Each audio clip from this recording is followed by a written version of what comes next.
Saya ingin kongsikan kepada sidang pendengar sekalian, apakah perbezaan antara hakikat amalan dan juga fadilat amalan, supaya dengannya menjadi suatu panduan kepada kita, suatu pedoman dalam perjalanan kita menuju Allah, dan kita semua nak berpindah ke alam akhirat.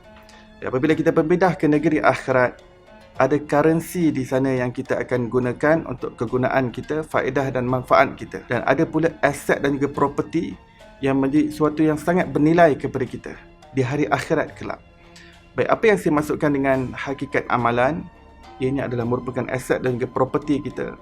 Manakala fadilat amalan yang Rasulullah SAW memberitahu kepada kita, contohnya apabila kamu nak masuk ke dalam pasar, sebelum kamu masuk ke dalam pasar, kamu membaca doa la ilaha illallah wahdahu la syarikalah lahul mulku wa lahul hamdu yuhyi wa yumiit wa huwa ala kulli syai'in qadir sehingga habis, memberikan kamu 1 juta pahala. Maka kita tamak kepada pahala. Membaca 3 kul huwallahu ahad, Allah Subhanahu Wa Taala memberi pahala seolah-olah kamu mengkhatamkan 1 Al-Quran.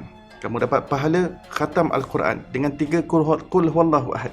Dalam hadis yang lain, bila kamu membaca qul ya ayyuhal kafirun, surah Al-Kafirun 4 kali, kamu membaca 4 kali surah qul ya ayyuhal kafirun, kamu mendapat pahala khatam Al-Quran.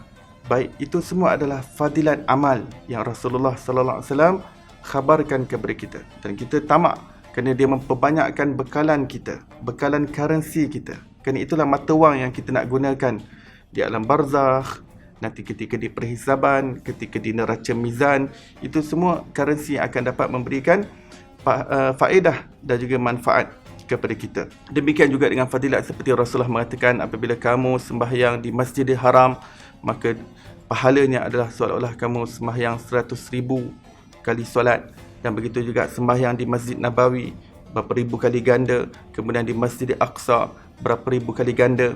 Kemudian kita ada pula selawat, selawat yang mungkin bernama selawat sultan. Sekali berselawat diberikan pahala begitu banyak sekali.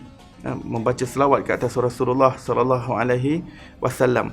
Baik, itu adalah fadilat amalan. Tetapi ada sesuatu yang kita kena faham yang dipanggil sebagai hakikat amalan. Kalau dengan 3 kali qul huwallahu ahad, kita dapat pahala 1 kali khatam Al-Quran. Tetapi apa yang kita tak dapat di situ adalah hakikat pembacaan Al-Quran, yang mana setiap ayat mempunyai nur, mempunyai cahaya, mempunyai keberkatannya tersendiri. Setiap surah, setiap daripada muka surat daripada Al-Quran, setiap daripada juzuk Al-Quran mempunyai keberkatan dan juga cahayanya tersendiri, iaitu kita terlepas jika kita tidak membaca Al-Quran sepenuhnya. Maka kalau boleh kita jangan berpada hanya 3 qul huwallahu ahad. Kamu dah khatam Quran ke tak? Saya dah khatam Quran. Macam mana? Saya baca 3 qul huwallahu ahad saja. Ya Alhamdulillah, kamu dapat pahala khatam Al-Quran, tetapi kamu tidak dapat hakikat setiap ayat Al-Quran itu yang mempunyai cahayanya yang tersendiri, mempunyai keberkatan yang tersendiri.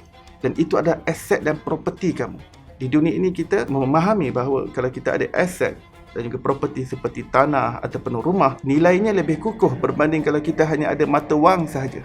Kalau kita ada duit yang berbentuk currency, ia boleh jatuh, ia tidak seimbang, ia sekata. Tapi kalau kita ada aset ataupun properti, ia lebih bernilai, hakikatnya lebih kukuh. Begitu juga dengan kalau kita dapat baca Al-Quran sepenuhnya, 114 surah, 30 juzuk Al-Quran. Itu aset dan properti kita. Kita dapat hakikat setiap daripada ayat Al-Quran. Sudah tentu tidak sama dengan orang yang hanya ingin mendapatkan fadilat, pahala khatam Al-Quran dengan hanya membaca 3 kali qul huwallahu ahad. Hadis yang lain dengan membaca 4 kali qul ya ayyuhal kafirun. Ya, pahala dia dapat, tapi hakikat. Begitu juga dengan orang yang sembahyang di Masjidil Haram. Sampai ada orang yang bersalah sangka, tersilap faham, kalau saya tinggalkan solat setahun 2 tahun pun tak apa, sebab kalau saya pergi ke Masjidil Haram 1 kali solat, dia dapat cover 100,000 solat. Maka ini pemahaman yang salah. Dia dapat pahala, tetapi hakikat setiap solat dia tidak mendapatkannya. Jadi kita kena bezakan antara hakikat amalan dan juga fadilat amalan.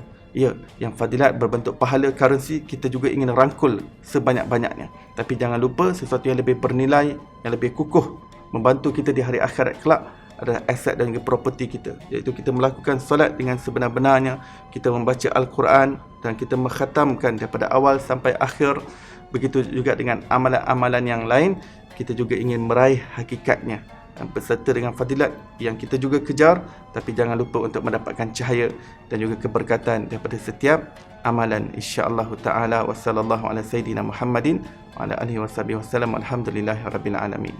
Sampaikanlah dariku walaupun satu ayat.